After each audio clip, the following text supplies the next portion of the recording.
It's Marvel's Ultimate Alliance 3: The Black Order. Shit. I actually wasn't going to get this game right off the bat. I was actually going to wait for you to play it and then me look at it and see if I enjoyed it. And then the last minute, I was like, fuck it, I was going to buy it. So I bought it. Now I can look at you playing it and see if I... Right. So the reason I felt that way is because I played another game similar to this, and maybe it was Ultimate Alliance, but like the original. Yeah. Because I think it came out for like Xbox or something, and I jumped into it, and I did not expect it to be the, over the head, third person type gameplay. Very, I don't want to say arcade like, but I would say it's a little more simplistic than most games. And at the time, when I first played that game, I wasn't expecting that. So I played like 15 minutes, and I was like, you know what? I'm not going to play this. This is not what I want to do. I just want to jump into Halo or whatever I was playing back in the day and rather do that because it was more engaging, for my young mind. But surprisingly, I'm enjoying this game. And I really was hesitant about it because I was thinking there's a lot of things I'm not going to like about it. But right off the bat, the presentation was actually pretty good. You start off with Guardians of the Galaxy. And you go through their little intro mission. Are they open with Guardians of the Galaxy? They open with Guardians of the Galaxy. Interesting. Yeah. That's cool. So you start out with the four of them, Groot and what's his name? Rocket Raccoon. Star-Lord. Are together as one character. Oh, okay. Yeah, so it's them. It's Rocket Raccoon and Groot as one with Gamora and Drax and then Star-Lord. So you go in there and you figure out how to do all your stuff. You have the light attack and a heavy attack, and then you have a special. And maybe this has been in there before, but I thought it was really cool that they have this these combined attacks. So I guess if you and another player sync up well, and I haven't figured out how that works out, you guys can do like a combined ultimate attack to stun people if you do it right. And I was like, man, that's really awesome. So like, introducing you to stuff. You fight waves of enemies. I mean, you say combined ultimate attack, so that means you and an AI player, or when you're playing co-op, you and another cooperative player, probably. Right. You initiate a combined attack that's cool. Does like, I guess, double damage. I've only been played 3 hours of this. Double whammy. Something of that nature. Yes. So it does, a good amount of damage. Yeah. Especially some of it's. Can you chain? Like, can you have 4 people? I would love to have like 4 of us like working together and just like link up and just like ultimate epic Thor smash or Hulk smash very or something. Possible. Yeah. Again, I only played 3 hours, so I haven't gotten to the meat of everything and how everything really works as well, but I have a pretty good impression of the game. So you do that, you get through them. Obviously, the Infinity Gems come back into play, and Thanos is trying to get them, and then you take one of them, and it transports you to Earth, and within the first 45 minutes to an hour, you're already getting new, like the Avengers come into play. So now they're part of your team and you can switch out. And I was like, that is awesome. So obviously I have Captain America, Iron Man, the Hulk, Thor, Wolverine. Like they really... Oh, so X-Men is introduced at the same time too. Okay. So there's they start like, you start ranking up. Are X-Men part of the Avengers or are they like a separate entity? In the comics like, they are. Okay. But in the movie verse they are not. Interesting. Yeah. Huh. Because, Fox and stuff. Right. Oh, that's right. Yeah. Son of a bitch. So I was really impressed that they started giving you characters pretty quickly, like right off the bat, like multiple at a time. And so, for me, it's like the Guardians are cool, right? But they're not as cool as everyone else. So can you swap them on the fly? You cannot swap them on the fly. Okay. So there's certain points where you can actually go into the menu and change out your characters and also upgrade them. Is there like a checkpoint or like what's there's the like indicator of that? So you meet up with Nick Fury, and he's like, here's this shield thing that's going to be on the ground to allow you to switch out your characters when you want to. I was like, okay, cool. So after like a certain point of time of fighting enemies along the way, you can switch them out if you feel like it. And I think it happens like right after you get a new character. You can kind of switch them out if you want to try them out and stuff like that. So it's really cool. I've enjoyed it. I just got all the Spider-Verse guys. So I have Gwen Stacy, I have Peter Parker, Miles Morales, and I picked Venom as my 4th.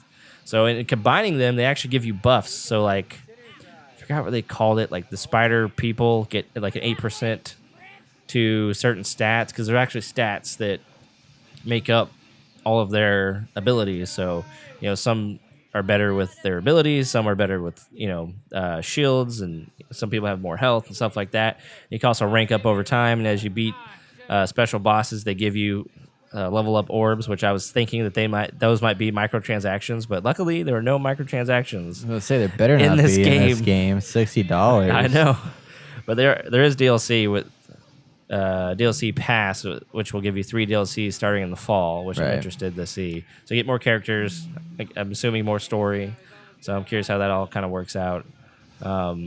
And yeah, I think I'm gonna play more of this game for sure. That's good. The combat's easy. It's fluid. The pacing's good, which is a big thing for these games. The voice acting is great. They have, let me see how many voice actors they got. They currently have quite a bit of voice actors. Okay, it doesn't say.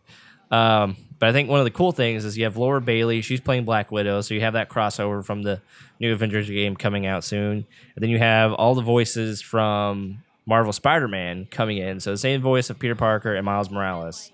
I don't know about Gwen Stacy. I haven't seen that yet. I don't know if she plays this Gwen Stacy from that one.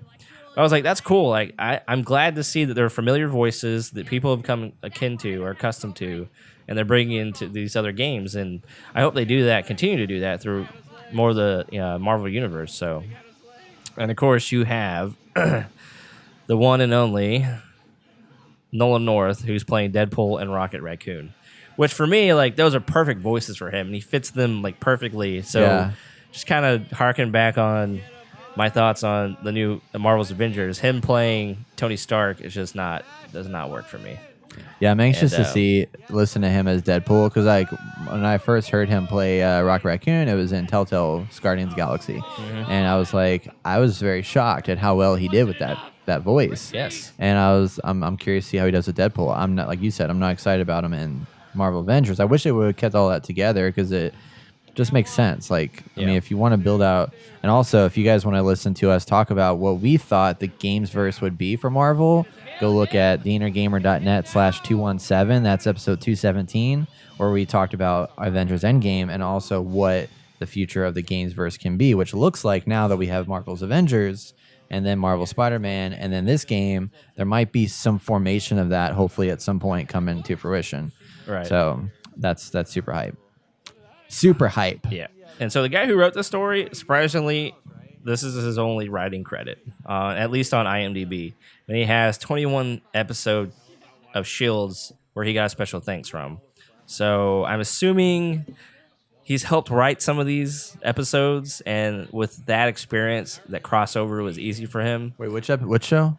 Marvel's Agents of S.H.I.E.L.D. Agents of S.H.I.E.L.D. Okay, cool. Marvel's Agents. It's Marvel's Agents of S.H.I.E.L.D. Yeah. So nice. I'm curious to see how this all ties together, because obviously they're coming off of Infinity War, which I think this game's good for that, or the Marvel Cinematic Universe Infinity War series.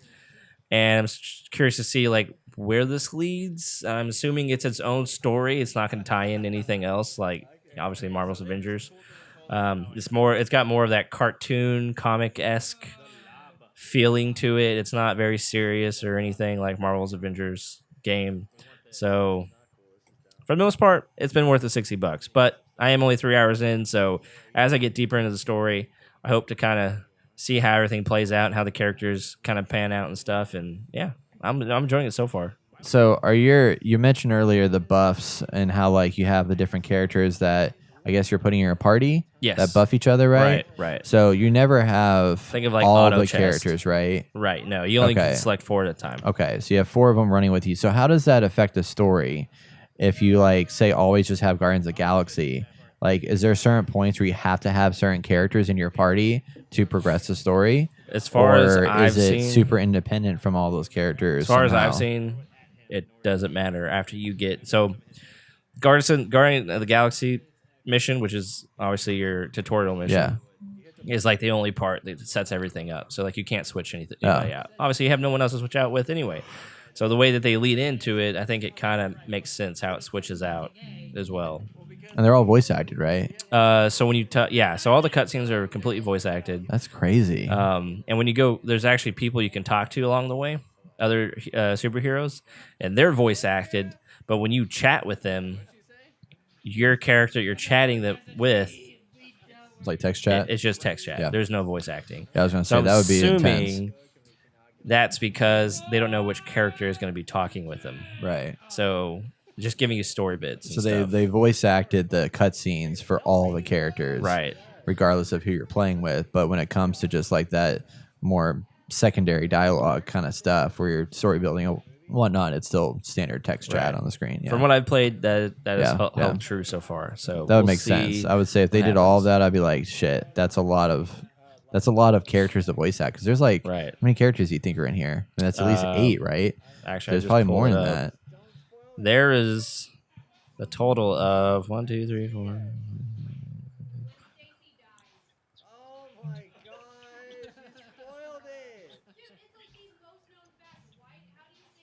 36 players. Holy shit. Yeah. It's a lot of voice acting. Yes. And then they have NPC cameos is about half of that. Or about a third of that. It's pretty impressive. Well, I think I'm going to have to pick it up too. I would love to do like a stream of this. 17 NPC cameos. Yeah. And then enemies are a whole other thing. Yeah. So there's a lot of people from all over the universe. And if you go look at the IMDb list, you'll see a few people play multiple, not a few, like half of the cast plays multiple characters. That makes sense from a financial perspective. Just like, okay, let's bring you guys in here. You're going to do 3 characters, and you got to change them up, and then we're just going to hire you for one day, and then you get it all taken care of.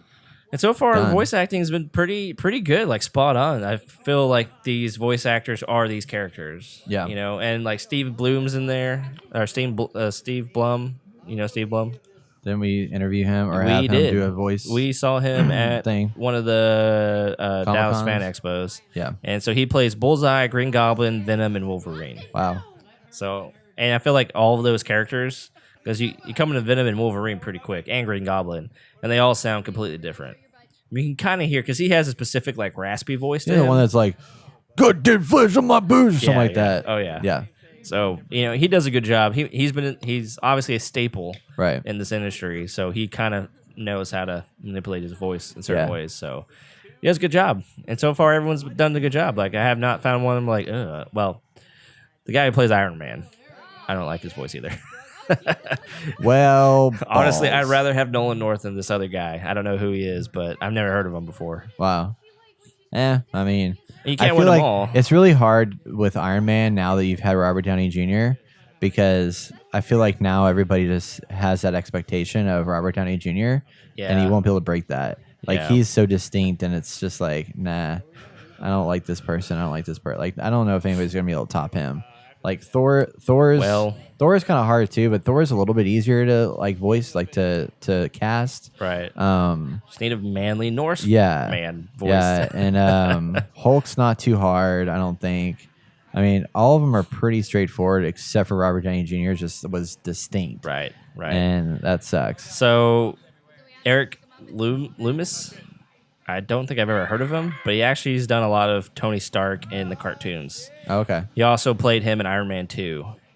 So really, he's really the game, good. Iron Man 2, the game. I didn't know there was a game, the Iron Man 2. I know. It came out in 2010, so long ago. He's been in a lot of games, actually, looking here. Yeah, this is impressive. And he was Tony Stark and Iron Man in the Avengers Earth's Mightiest Heroes TV series.